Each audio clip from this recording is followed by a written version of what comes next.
বিমান বাহিনী প্রশিক্ষণ বিমান দুর্ঘটনায় গভীর শোক প্রকাশ করে আজকের আলোচনা মুলতবি ঘোষণা করে জাতীয় ঐকমত্য কমিশন। দুর্ঘটনার পরপরই জাতীয় ঐকমত্য কমিশনের সহসভাপতি অধ্যাপক আলী রিয়াজ শোকবার্তা পাঠ করেন এবং নিহতদের আত্মার মাগফিরাত কামনায় 1 মিনিট নীরবতা পালন করা হয়। এ সময় রাজনৈতিক নেতৃবৃন্দ ও সদস্যগণ উপস্থিত ছিলেন। দিনের কার্যধারায় আজ কমিশনের সাথে রাজনৈতিক দলগুলোর দ্বিতীয় পর্যায়ের 16তম দিনের আলোচনা চলছিল। রাষ্ট্রীয় মূলনীতি এবং প্রধানমন্ত্রীর একাধিক পদে থাকার বিধান ছিল আজকের আলোচ্য সূচিতে। সকালে বিষয় দুটি নিয়ে বিস্তৃত আলোচনা হয়।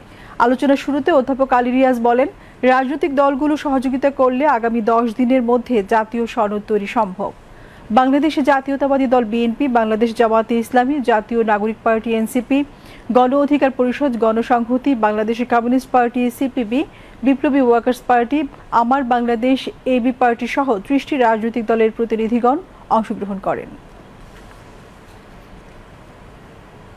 শোক সন্তপ্ত পরিবারের প্রতি আন্তরিক সমবেদনা জানাচ্ছি। আমরা আহতদের পরিবারের প্রতিও সমবেদনা জানাচ্ছি। তাদের দ্রুত সুস্থতা কামনা করছি এবং আহতদের যথাযথ চিকিৎসা ব্যবস্থা গ্রহণ করার জন্য সংশ্লিষ্ট সকল কর্তৃপক্ষের কাছে আহ্বান জানাই। পাশাপাশি বাংলাদেশের সকল রাজনৈতিক দল এবং নাগরিকদের কাছেও আমরা আহ্বান জানাই যে আহতদের পাশে এসে দাঁড়ান। এটা আমাদের জন্য অনেক একটি হৃদয় বিদারক এবং দুঃখজনক ঘটনা এই জাতির জন্য। যারাই এখানে শহীদ হয়েছেন তাদের মাগফিরাত কামনা করি। আকস্মিক এই ধরনের দুর্ঘটনায় যারা নিহত হবেন, আল্লাহ তাআলা তাদেরকে শাহাদাতের মর্যাদা দান করবেন। এজন্য আমরা আল্লাহর কাছে দোয়া করি, আল্লাহ তাআলা যেন তাদেরকে শহীদ হিসেবে কবুল করে নেন।